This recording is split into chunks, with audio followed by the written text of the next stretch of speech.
Vous voyez ce tronc d'arbre? Ce tronc d'arbre a des racines profondes. L'histoire du droit du sol en France est comme ce tronc d'arbre. Il a des racines profondes qui remontent au XIVe siècle. À l'époque, la France n'était pas une république, c'était une monarchie, à la tête de laquelle il y avait un roi.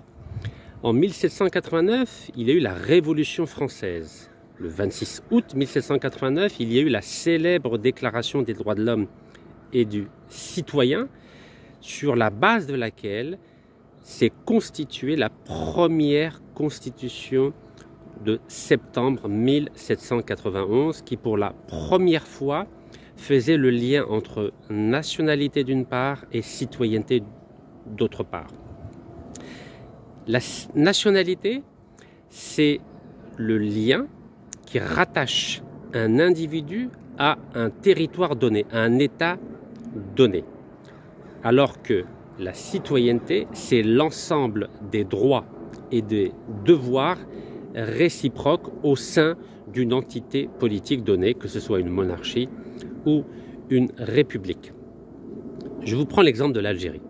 Lorsque la France a colonisé l'Algérie en juin-juillet 1830, 4 années plus tard, en 1834, après l'ordonnance du 22 juillet 1834, l'Algérie a été annexée à la France, un peu comme en 1967, l'État d'Israël a annexé la Cisjordanie, Gaza et Jérusalem. Ensuite, à partir de 1848, l'Algérie a été divisée en 3 départements français. C'était le département d'Alger, d'Oran et de Constantine. Mais les Algériens, malgré le fait d'avoir été annexés, colonisés et transformés en 3 départements français, n'avaient pas la citoyenneté française.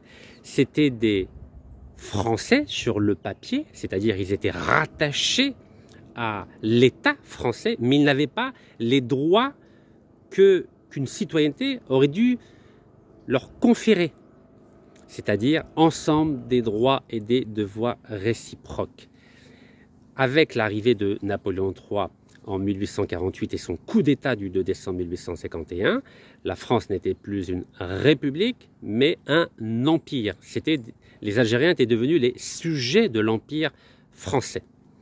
Pendant la défaite de la France avec l'Allemagne le 2 septembre 1870, il y a eu ce qu'on appelle un gouvernement provisoire et un ministre, le ministre de la Justice, le ministre Crémieux, qui est de notre cousin israélite, a accordé la citoyenneté française à 35 000 juifs d'Algérie. Les Algériens en étaient exclus. Cette question est importante de la différence entre nationalité et citoyenneté, car aujourd'hui, le droit du sol, aux racines profondes comme ce tronc d'arbre, a été remis en question par une loi du Sénat français. Aujourd'hui, être né en France ne vous confère plus la nationalité française, ce qui veut dire que vous n'aurez plus les droits liés à cette nationalité, c'est-à-dire le fait de pouvoir voter ou d'être éligible à une quelconque fonction, que ce soit maire, député, sénateur ou président de la République. Avec cette remise en question du droit du sol, la France renoue avec un chapitre peu glorieux de son histoire, c'est-à-dire la période de la collaboration avec le régime nazi, et notamment avec la période de l'État français à la tête duquel était le maréchal Pétain entre 1940 et 1945. Car en 1940, le droit du sol aussi a été remis en question, et les premières victimes de la remise en question du droit du sol étaient les Juifs français, qui étaient français déjà depuis très longtemps. Et c'est avec la remise en question du droit du sol que 76 000 Juifs ont été conduits dans les camps de la mort par des trains français sur ordre de l'État français du maréchal Pétain. En clair, Quel est le message que je veux vous adresser aujourd'hui suite à la remise en question du droit du sol par les démocrates, entre guillemets, français? Cela signifie que désormais, toute personne née en France ne sera plus automatiquement française. En clair, qui est visé par cette nouvelle loi votée au Sénat et qui attend d'être validée bien sûr par l'Assemblée nationale? Ce sont tous les Français d'origine étrangère. Et en général, quand on commence à remettre en question le droit du sol, cela signifie qu'on va remettre en question la citoyenneté de celles et ceux qui ont déjà une carte d'identité française, comme ce fut le cas avec les Juifs français en 1940 avant d'être envoyés dans les camps de la mort. Je crois malheureusement qu'il faudra se préparer à un tsunami en France dans les prochains mois, dans les prochaines années.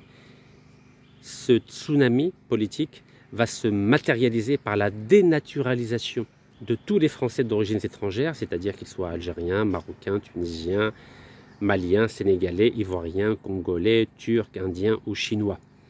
Et cette dénaturalisation va être la première étape avant l'expulsion pure et simple des Français d'origine étrangère et bien sûr de ceux qui ont une carte de résidence, sans compter celles et ceux qui n'ont pas de papier, qu'on appelle de façon pudique les sans-papiers.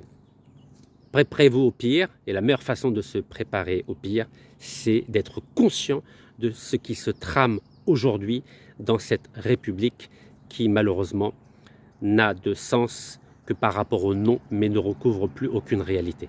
Barakallahu fikum, tahiyya al-Jazair, wallah yarham al-shuhada inshallah.